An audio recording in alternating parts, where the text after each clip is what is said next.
न हुई। चलो सन। अरे साला, हमनी के डर से तो ऊपर बैठ गए। चल नीचे उतर।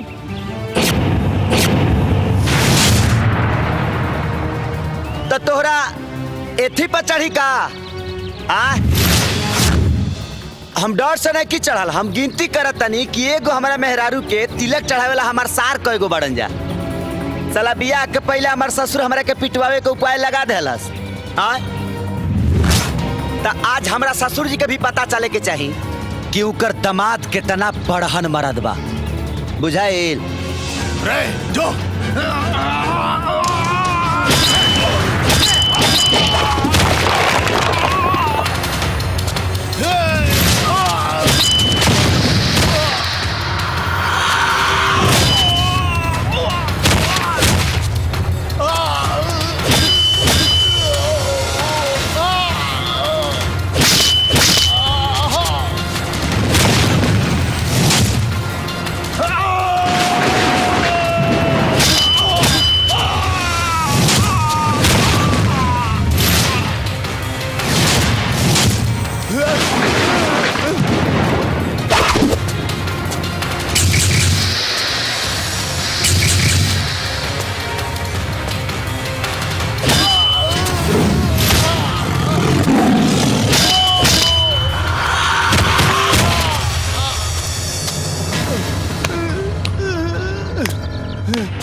ससुर जी तोहार भेजल दहेज लौटावे आइल बनी।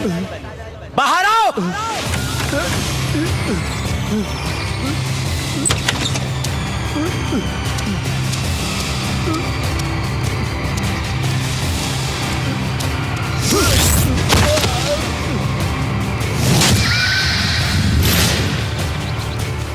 तोर इतना हिम्मत कि ते हमारा दरवाजा पे आ गई ले।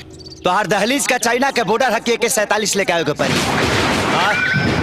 तोहरा दहलीज पावे खातिर हमार 2 गो पैर ही काफी बा।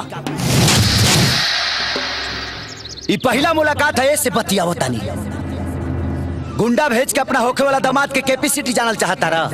तसुना पौने 6 फीट हाइट 48 इंच छाती भटपुरिया मर्दाना तोहरा बेटी के दीवाना। हर रिश्ता का निभावे वाला सिर्फ एक नाम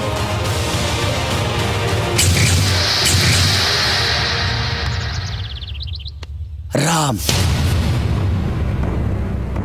इस संक्षेप परिचय रहा हमार। बाकी जब शादी के कार्ड छपाई ना तब तो क्या अपने पता चल जाए। नाम पता न्योता में छपाई कि तोर लाश कफन में लिपटाई। भगवान से पहले हम जाने ले। ना ना ना ना ना कफन में दफन दीवाना ना, मोहब्बत के मात करे वाला दुश्मन होला।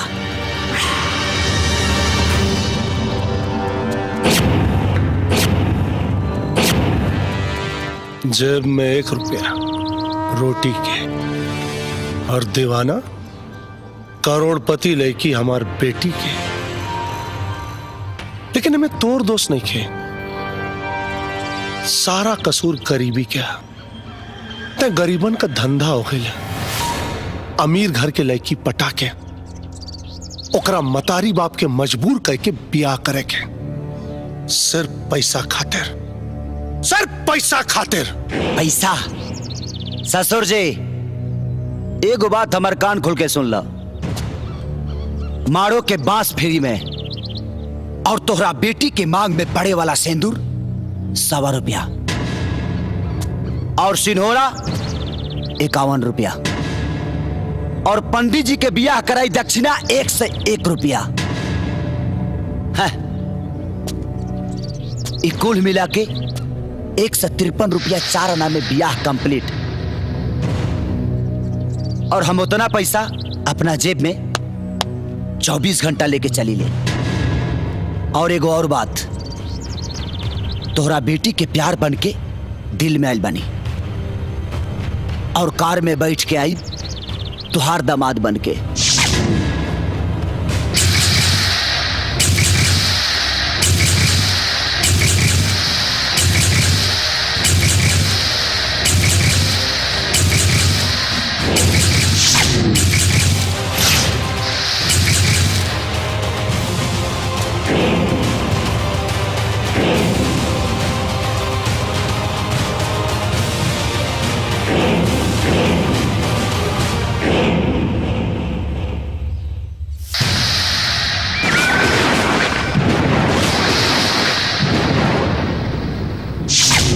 वाह रे दीवाना, वाह!